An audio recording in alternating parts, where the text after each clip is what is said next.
Ummu Salamah bertanya lagi, "Ya Rasulullah, jelaskan padaku ayat fihinna khairatun hisan."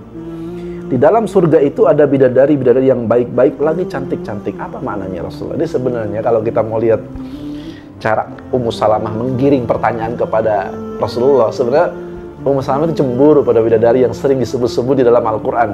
Oleh karena itulah, mari kita lihat, kita potret agak lebih dalam sedikit tentang bagaimana aktivitas komunikasi, cara berdialog, bahkan cara Nabi mendidik istri-istrinya, tentu dengan sentuhan wahyu, tentu dengan sentuhan Quran.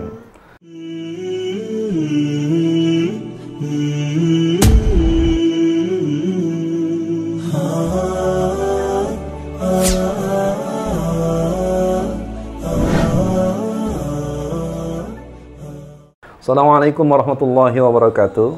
Sahabat muslim dimanapun Anda berada, kesempatan kali ini coba kita ingin melihat dan memotret sisi yang agak lebih dalam tentang cara Nabi SAW itu berdialog, berkomunikasi. Bahkan bukan hanya berdialog, berkomunikasi, bahkan Rasulullah bagaimana mengajarkan ilmu agama kepada istri-istrinya yang jumlahnya di Madinah saat itu 9 orang. Ini kita bisa bayangkan, kita istri satu aja kayak 9. Ini Nabi istri 9, tapi sepertinya kok ringan-ringan saja. Karena kunci-kuncinya Nabi sudah pegang semua, gitu. Nah, tugas mendidik seorang istri itu terletak bukan sama ustadz. Ini kadang-kadang salah paham di masyarakat. Tugas mendidik istri adalah ustadz. Jadi apa? Istri pokoknya suruh ngaji aja ke taklim. Nanti habis itu pulang dia tinggal bebenah, itu ya, cuci piring. Ini salah kaprah namanya. Tugas ngedidik istri itu tugas suami, bukan tugas ustadz. Ustadz, guru, ulama, kiai, ajengan itu cuma tugas umum saja, gitu. Tugas pokoknya ada pada suami, gitu. Ar-rijalu qawwamuna 'alan nisa, laki-laki itu qawwam itu maknanya bukan cuma pemimpin, ya. Bahkan ada sebagian mufassir mengatakan qawwam itu artinya adalah al-murabbina, dia guru yang ngedidik, yang ngasih pendidikan kepada istri. Oleh karena itulah, mari kita lihat, kita potret agak lebih dalam sedikit tentang bagaimana aktivitas komunikasi, cara berdialog, bahkan cara Nabi mendidik istri-istrinya, tentu dengan sentuhan wahyu, tentu dengan sentuhan Quran. Kalau Nabi sempat pagi, Nabi sempatkan pagi, tapi biasanya pagi itu tidak sempat, maka Nabi SAW itu punya plan B. Nah, ini Nabi ngajarin plan A, plan B, plan C itu sudah dari dulu. Ketika ilmu pengetahuan manajemen muncul hari ini seolah-olah bahwa agama Islam itu jauh dari ilmu manajemen yang benar, Nabi udah ngajarin yang namanya plan A, plan B, plan C itu ada. Maka Nabi biasanya di sore hari lepas sholat asar itu Nabi kumpulkan semua istrinya, dan disitulah tempat kesempatan para istri untuk mencurahkan persoalan-persoalan, baik itu urusan rumah maupun urusan agama. Saya ingin menyoroti tentang kisahnya Ummu Salamah saja ya. Ummu Salamah ini tergolong istri Nabi yang di Madinah yang jumlahnya 9 itu. Di antara 9 itu yang paling unggul kecerdasannya itu dari 9 orang itu 2. Satu Aisyah, satu Ummu Salamah. Ini bahkan 2 kalau kata para ulama, ini mereka bikin geng, blok. Geng istri-istri Nabi gitu. Jadi ada yang dari jumlahnya 9, ada yang ngebloknya ke Aisyah, ada yang ngebloknya ke Ummu Salamah gitu. Biasanya memang kalau orang itu kalau pinter, ketemu orang pinter, itu biasanya susah akur, susah nyatu. Biasanya orang pinter ketemu yang standar-standar, biasanya itu langgeng tuh. Tapi kalau orang pinter ketemu orang pinter, biasanya susah. Gitu. Yang satu merasa ujub, satu merasa lebih alim, satu merasa lebih ngerti, satu merasa lebih berpengalaman begitu, jadi bentrok mulu gitu. Nah, Aisyah itu dengan Ummu Salamah dia beda pemikiran gitu ya. Dalam konteks itu mereka bahkan terbagi 2 geng. Satu kali Ummu Salamah mempertanyakan yang kalau kita lihat konteksnya, Ummu Salamah saat itu sebenarnya ingin menunjukkan kepada Rasulullah bahwa dirinya itu sebenarnya bisa lebih baik bahkan dari bidadari-bidadari di surga. Nah, ini kita lagi bicara bidadari. Bagaimana Quran menyebut bidadari. Ya, ini ditanyakan langsung Ummu Salamah, dialog Quran ini. Jadi kalau bisa kita kasih tema ini dialog Qurannya Ummu Salamah bersama Rasulullah. Satu di Quran surat Al-Waqi'ah. Satu kali Ummu Salamah bertanya kepada Nabi, "Ya Rasulullah, jelaskan kepadaku makna ayat wa hurun ain." dan bidadari-bidadari itu bermata jeli. Ya Rasulullah, apa maknanya? Maka Rasul menjawab, hurun artinya adalah berkulit putih. Wah, ini luar biasa nih, kalau ngomongin bidadari ini luar biasa ini ya. Sedangkan ain artinya adalah semacam sakhomun, matanya itu agak belok, tapi bukan belok besar gitu ya, jeli lah gitu ya. Mungkin kalau sekarang kayak perempuan mana yang matanya itu indah gitu ya, itu bidadari. Digambarkan secara rinci oleh Nabi SAW. Sisi mata bidadari itu seperti sayap burung elang. Anda tahu sayap burung elang? Itu diajarkan sama Nabi. Sayap burung elang, bisa lihat ya. Nah, itu. Ummu Salamah kemudian bertanya lagi, ya Rasulullah, jelaskan padaku ayat ka'annahunnal yaqutu wal marjan. Seakan-akan bidadari itu permata yakut dan marjan. Permata yakut dan marjan. Maka Nabi menjawab, bersihnya kulit bidadari itu bagaikan mutiara yang masih tersimpan rapi di dalam kulitnya, belum pernah tersentuh oleh tangan. Ummu Salamah bertanya lagi, ya Rasulullah, jelaskan padaku ayat fihinna khairatun hasan.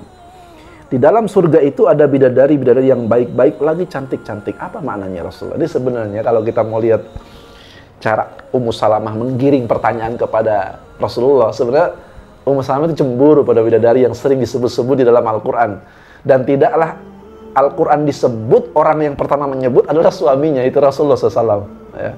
Tapi beginilah cara orang mulia, cara orang yang agung itu menyikapi kecemburuannya. Sangat indah sekali. Nabi menjawab, bidadari-bidadari itu berbudi baik dan berparas cantik.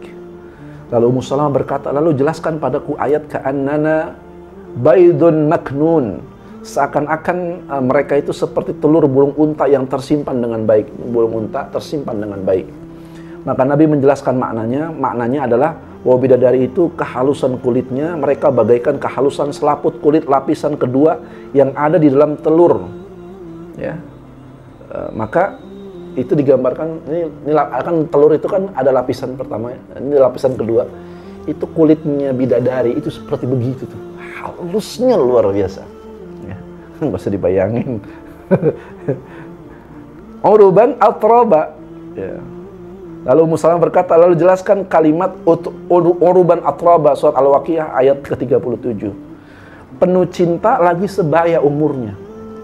Rasulullah menjelaskan, mereka adalah wanita-wanita yang semula adalah wanita-wanita yang tua renta. Jadi aslinya bidadari, kalau mau tahu asalnya bidadari itu, aslinya wanita-wanita tua renta. Allah menciptakan mereka kembali setelah masuk ke dalam surga sebagai gadis-gadis darah yang sebaya umurnya. Mereka penuh rasa rindu dan cinta. Mereka sama-sama satu usianya. Usianya tuh nggak ada usia 17, 18 tuh nggak ada, itu mah di dunia. Bidadari umurnya sama, sebegitu semuanya bentuknya. Maka berkata Ummu Salamah, manakah yang lebih unggul ya Rasulullah? Nah, ini sebenarnya tujuan utama dari Ummu Salamah. Manakah yang lebih unggul ya Rasulullah? Wanita asal dunia atau ke bidadari? Jadi sebenarnya Ummu Salamah mau nanyanya itu sebenarnya, cuma panjang kali lebar dulu. Maka Nabi sesungguhnya justru wanita asal dunia lebih unggul daripada bidadari. Bagaikan pakaian luar mengungguli pakaian dalam. Ya. Pakaian luar mengungguli pakaian dalam. Artinya apa? Lebih mulia, lebih tinggi kedudukannya dibandingkan bagian dalamnya. Ummu Salamah bertanya, dengan apa wanita asal dunia itu bisa unggul? Maka Nabi menjawab, mereka unggul karena salat dan puasanya. Masya Allah. Maka saya berpesan kepada kaum wanita, jagalah salat dan puasa Anda. Sebab itu yang akan menjadi keunggulan Anda nanti di surga. Itu yang akan menjadi keunggulan Anda di atas bidadari. Masya Allah. Ya. Mereka yang tulus karena Allah ikhlas, jadi bukan cuma salat puasa, tapi orang yang ikhlas dalam beramal.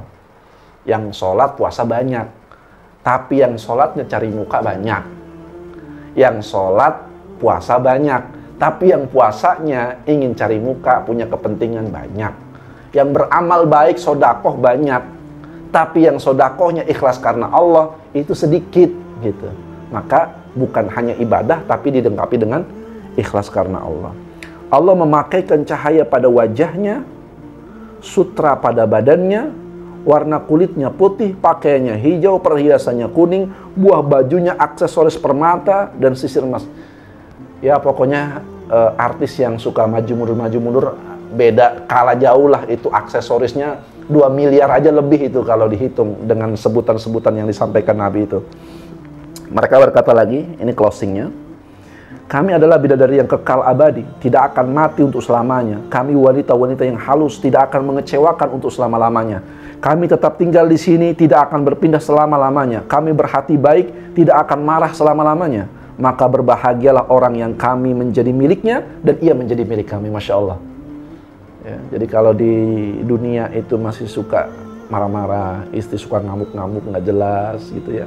Nanti di akhirat udah nggak ada lagi itu yang namanya istri cemburu, marah, nggak karuan, itu udah nggak ada, udah hapus semua. Ummu Salamah bertanya, Rasulullah, ada di antara kami nih, nah ini endingnya nih, ini closingnya nih. Ada di antara kami kaum wanita yang pernah menikah 2 kali. Nah, ini pertanyaan Ummu Salamah. Atau 3 kali, atau 4 kali di dunia. Ya. Lalu ia mati masuk surga. Pertanyaannya, bersama suami manakah dia saat di surga itu? Maka Nabi menjawab, hai Ummu Salamah, wanita itu akan disuruh memilih. Lalu ia memilih yang paling baik akhlaknya. Wah, ternyata ini nih. Ummu Salamah langsung berdoa, ya Rabb kami, ini adalah orang yang paling baik akhlaknya. Maksud siapa? Rasulullah. Gitu ya. Maka nikahkanlah aku dengannya di surga. Nabi melanjutkan, hai Ummu Salamah, akhlak yang baik pasti membawa kebaikan dunia dan akhirat. Jadi sebenarnya Ummu Salamah itu ingin minta doa dari Nabi. Kalau nanti di akhirat saingan dia kan banyak tuh, ada istri Nabi yang lain. Dia cuma minta, dia ingin bersaksi bahwa Rasulullah adalah suami terbaik. Karena Ummu Salamah dulu juga pernah nikah dengan suami yang lain yang akhlaknya mungkin bagus saat itu, Abu Salamah. Tapi dialah Rasulullah yang lebih baik dibandingkan semua sahabat-sahabat Nabi. Pelajaran mahal dari kisah ini, dialog Al-Quran pertama, Nabi dengan sabar, dengan jujur, dengan santun mengajarkan kepada Ummu Salamah, apapun keadaan Ummu Salamah. Yang kedua, seorang istri hendaklah cemburu, tetapi cemburunya dibungkus dengan bungkus yang sangat indah, tidak urakan lah, tidak sembarangan, tidak sembrono. Kadang-kadang perempuan tuh kalau sudah cemburu, kata Nabi, itu tidak bisa membedakan mana lembah atas, mana lembah bawah gitu. Saking ngawurnya cara berpikir orang-orang yang cemburu itu. Maka inilah agama Islam yang selalu memberikan sentuhan pendidikan yang baik, dan Quran adalah bagian yang memberikan tarbiyah kepada seorang istri. Allahu a'lam bishawab, mudah-mudahan bermanfaat. Hadanallahu wa iyyakum ajmain. Billahi taufiq wal hidayah. Assalamualaikum warahmatullahi wabarakatuh.